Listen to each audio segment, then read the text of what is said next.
In 2004, journalist and travel writer Rupert Issacson,'s son Rowan was diagnosed with autism. After a chance encounter with a neighbour's horse, he discovered that Rowan's behaviour changed dramatically in the horse's company. Since then, Rupert has developed a therapeutic programme based on his and Rowan's first-hand experience with horses. Horseboy Method is a way of building the brain and repairing damage in the nervous system through certain kinds of motion on horseback outside in nature. It happened organically, like everything in Horseboy. Nothing in Horseboy was my idea. It wasn't my idea to put Rowan on a horse. It wasn't my idea for him to ride. I followed the child, always follow the child. But when I saw we were getting these great results, I got curious and I was like, well, is it just him? So I'm an autism dad. I mean, I want to know. I want to know if this helps other children, right? In its infancy, the Horseboy Method was introduced in unofficial play dates in Rupert's Texas neighbourhood. Since then, the Horseboy Method has grown into an internationally proven method of therapy for autism and now helps families all over the world. It was about 3 years ago or so when I was trawling the internet looking for some kind of advice, help, information about autism treatments, which I would do every night till sort of 3 in the morning or something, you know, sobbing. And I came across this blonde-haired guy. The way he was speaking and the things he was saying, it really affected me personally. My feelings were being directly spoken back to me, you know, and it was an amazing connection I had with this person's experience, and it was his understanding and empathy and feelings about it that I was completely hooked on. So I found out more about what he was doing. It opened up this whole new thing for me, this sort of idea of going into nature and being on the horse. But the most important thing for me was his actual emotional response. But it was the kind of the passion and the enthusiasm and the despair and the hope that Rupert really has, that really was really very inspiring. And like I was saying, you feel kind of heartbreak when you have a realization that you've got a child with something that's not right, and there's a piece of my heart, it sounds ridiculous, but it did, a piece of my heart felt kind of hope, you know. I felt one part of my heart stopped hurting, and I pursued this guy really and what he was doing because it just all felt good, it all felt right. You start with the environment. It's the most important thing. This is a perfect horseboy environment. You know, trees, grass to run around barefoot on, water, nice temperature, shade. You want to be away from bad sensory triggers. You want play equipment, you want small animals. You want to bring the horse into this environment. You don't want to have a regular riding school environment, very stressful for a kid. Then we move to the back riding with the child in front of us. The oxytocin, I'm a voice in the child's ear, not this challenging frontal gaze that the kid wants to defend himself from. I can insinuate myself into the kid's thought processes, and we go out and we explore the exterior world. The close bond between man and horse goes back centuries. In more recent years, this relationship has been explored by many in an attempt to discover why man's connection with the horse is so effective as a means of therapy.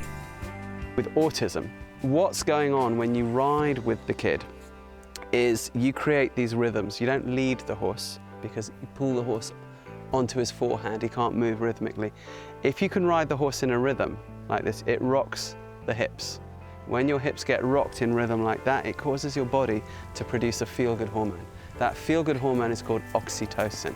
If you're a kid on the spectrum, you are normally flooded with a feel-bad stress hormone called cortisol. So the oxytocin kicks in and basically takes the cortisol out of the picture, and suddenly the kid's mind is not cluttered with this emotional, sensory and physical discomfort, and the intellect can engage. So that's what's going on a rational level. On an irrational level, there is something between people and horses that you can't quite put your finger on. There's something magical, there's something almost shamanic about it.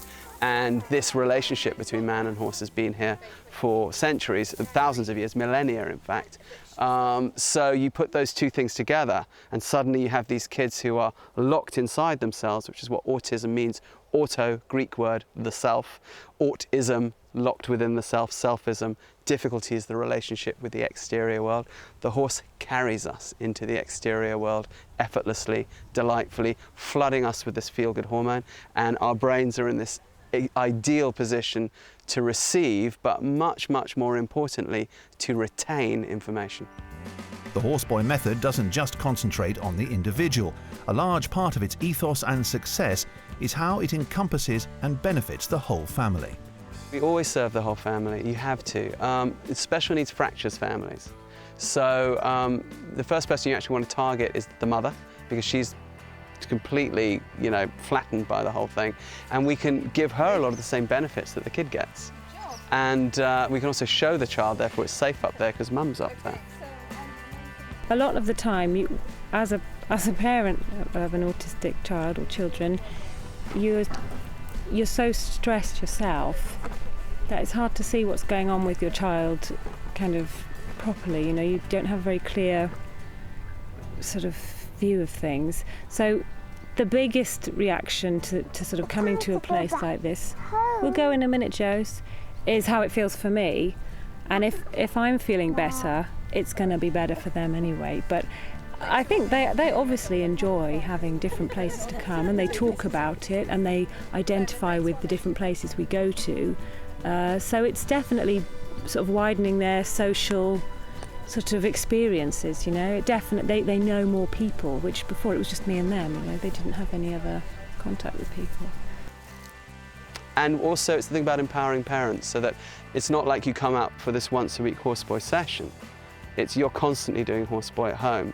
So when you come out to the place where you're doing Horseboy, you just get it sort of cubed. You feel very isolated as an autism parent, and having a group of people who are coming from the same understanding as you really has a huge impact on making you feel like you're part of the world rather than being isolated like you are for so long. With one child in every 68 under the age of 8 years old being diagnosed with autism, Rupert is keen to expand the programme worldwide and to continue to help make horses and nature available to others. It's now in 7 countries. It's primarily North America and the UK, but we train in Ireland a lot, we train in France a lot, we have a lot of places in France. We've done some stuff in Italy, Germany we're creeping in now, and Canada. We're looking at South Africa and South America. I just hope that as autism continues to grow, which it is, we can empower more and more parents and equine professionals.